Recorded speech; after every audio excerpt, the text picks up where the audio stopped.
Hi friends, வணக்கம். Welcome to Kuzhali kitchen. இன்றைக்கி நம்ம குழலி கிச்சனில் என்ன பார்க்க போகிறோன்னா, ஒரு சூப்பரான மாங்காய் பிக்கிள் தாங்க. இந்த சீசன் மாங்காய் சீசன் இல்லையா, நம்ம இந்த மாதிரி பிக்கிள் செஞ்சு பாருங்களேன், அருமையாக இருக்கும், சூப்பராக இருக்கும், டேஸ்டியாக. நீங்கள் எல்லோரும் செய்கிறது தான், இருந்தாலும் நான் செய்கிற ஸ்டைலில் உங்களுக்கு காமிக்கிறேன் பாருங்கள். இதில் ஒரு 2 டீஸ்பூன் வெந்தயம், ஒரு 2 டீஸ்பூன் கடுகு, நல்லா ஒரு 3 டீஸ்பூனே போட்டிருக்கேன் நான். நல்லா ட்ரை ஃப்ரை பண்ணிக்க வேண்டியதாங்க. இந்த வெந்தயத்தையும் கடுகையும் நல்லா ட்ரை ஃப்ரை பண்ணிவிட்டு மிக்சியில் அரைச்சிக்கணும். நல்லா அப்படியே பொரிஞ்சு வரும். நல்லா ஹீட்டான உடனே போட்டிங்கன்னு வச்சுங்க, நல்லா அப்படியே படப்படன்னு பொரியும். கடுகும் பொரியும், அந்த வெந்தயமும் பொரியும். அப்படி பொரிஞ்சிச்சின்னா எடுத்து ஆற வச்சுட்டு மிக்சியில் அரைச்சி வச்சுக்கோங்க. இதுக்கு நான் ஒரு 10-15 பல் பூண்டு உரித்து வச்சுருக்கேன் தனியாக. ஒரு 10-15 பல் பூண்டை நசுக்கி வச்சுருக்கிறேன். அப்புறம் ஒரு காஞ்ச மிளகாய், ஒரு 4 காஞ்ச மிளகாய் கிள்ளி வச்சுருக்கேன். நீங்கள் இந்த மாதிரி செஞ்சு பாருங்களேன், டேஸ்ட்டு சூப்பராக இருக்கும், நல்லாயிருக்கும். ரொம்ப அப்பப்போ நம்ம ஒரு மாங்காய் இருந்தால் கூட போட்டு வச்சுட்டு நல்லா ஃப்ரெஷ்ஷாக அப்பப்போ தீர போட்டுக்கலாம். அவ்வளோ அட்டகாசமாக இருக்குது. நிறைய போட்டு வச்சுக்கணுன்னா நீங்கள் ஈரம் இல்லாமல் வதக்கிடணும். இல்லை, இப்போ நான் அப்படியே தான் பச்சையாக போட போகிறேன். பாருங்கள், பூண்டு ஒரு 20 பல் 10-15 பல் இருக்கும் உரித்து வச்சுருக்கிறேன். அதையும் இதிலே தான் நான் போட்டுக்க போகிறேன். இந்த 10 பல்லை இடித்து வச்சுருக்கிறேன், அதுவும் இதில் தான் போட போகிறேன். பாருங்கள், சூப்பர் டேஸ்ட்டாக இருக்கும். பெருங்காயம், அந்த வெந்தயமும் கடுகும் அரைச்சாச்சு. மிக்சியில் போட்டு நல்லா பவுடர் ஆக்கிக்க வேண்டியதான். இப்போ எண்ணெய் கொஞ்சம் சுட வைக்கணும். சுட வச்சு நம்ம ஊற்றணும். இது தாளிப்புக்கு நான் போட்டிருக்கேன். தாளிப்புக்கும் கொஞ்சம் எண்ணெய் நிறையா தான் வச்சுருக்கேன். இப்போ தாளிக்கிறதுக்கு நம்ம கடுகு போட்டு உளுத்தம் பருப்பு போட்டு தாளிச்சிக்கிட்டு பாருங்கள், கடுகு போட்டாச்சு. இதையும் அப்படியே அந்த எண்ணெயை ஊற்றிக்கணும். இது இல்லாமல் இன்னும் கொஞ்சம் எண்ணெயும் சூடு பண்ணி நம்ம அந்த ஊறுகாவே எண்ணெயும் உப்பும் தாங்க. இது இருந்தால் தான் ஊறுகாய் நல்லாயிருக்கும். உளுத்தம் பருப்பு கொஞ்சம் போட்டுக்கிட்டேன். இந்த ஊறுகாய் பாருங்கள், நல்ல டிஃப்ரெண்ட் டேஸ்ட்டாக சூப்பராக இருக்கும். இதில் நான் காஞ்ச மிளகாய் போட்டிருக்கேன், பூண்டு போட்டிருக்கேன், ரொம்ப நல்லாயிருக்கும். பாருங்கள், பூண்டையும் அதில் போட்டு நல்லா வதக்கிடலாம். கொஞ்சம் கருவேப்பிலையும் போட்டுக்கலாம். நம்ம கடுகு உளுத்தம்பருப்பு போட்டு பூண்டு போட்டுட்டு கொஞ்சம் கருவேப்பிலை உருவி போட்டுக்கலாம். இந்த காஞ்ச மிளகாவையும் கிள்ளி போட்டுக்கலாம். நல்லா அந்த புளிப்பு, இந்த காரம், இந்த பூண்டு மணம்லாம் சேர்ந்து ரொம்ப சூப்பராக இருக்கும். பூண்டு போட்டு நல்லா வதக்கிட்டு இதுக்கப்புறம் இந்த காஞ்ச மிளகா கருவேப்பிலை தான்.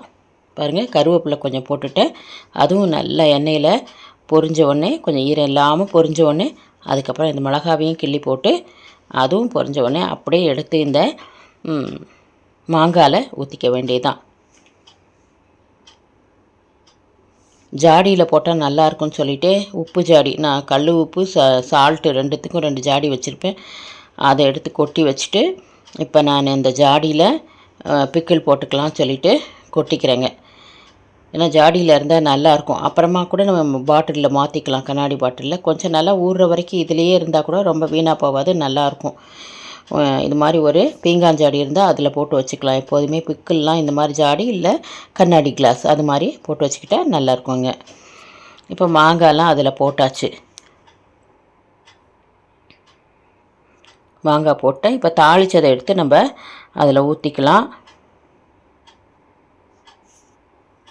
தாளித்து ஆஃப் பண்ணியாச்சு.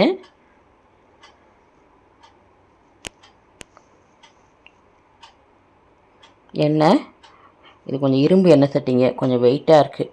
ஒரு கையால் தூக்க முடியாது, 2 கையால் தூக்கி தான் ஊற்றணும். நம்ம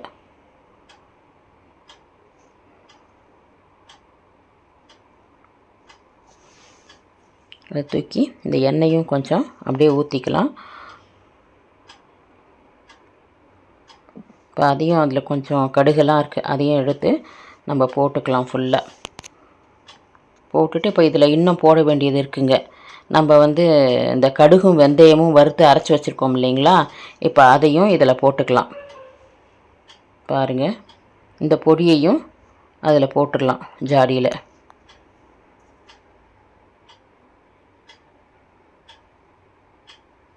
இது ஒரு மாங்காய் தான், நான் நிறைய போடல, நல்ல பெரிய மாங்காவாக ஒரு மாங்காய். பெருங்காயம் கொஞ்சம் போட்டுக்கலாங்க, நல்ல வாசனையாகவே நல்லாயிருக்கும். நல்லா 1 ஸ்பூன் வர்ற அளவுக்கு போட்டுக்கலாம். 1 ஸ்பூன் 1.5 ஸ்பூன் வர்ற அளவுக்கு பெருங்காயம் போட்டுக்க வேண்டியதுதான்.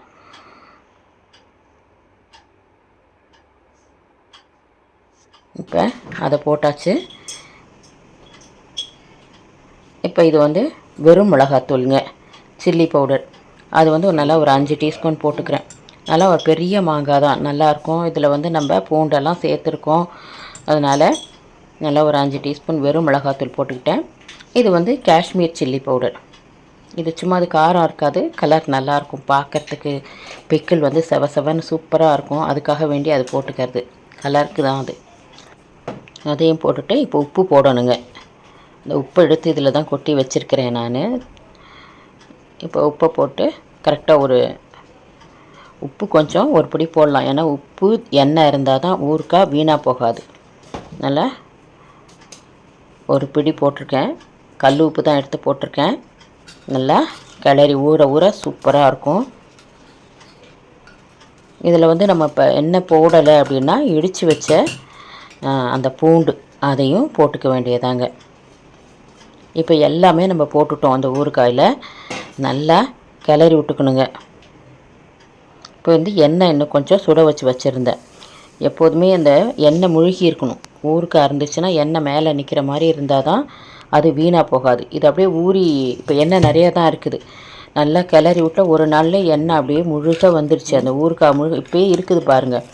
அப்படியே அந்த எண்ணெய் இருக்கணும், உப்பு இருக்கணும். அப்போ தான் ஊறுகாய் வந்து உங்களுக்கு வீணாக போகாமல் இருக்கும்.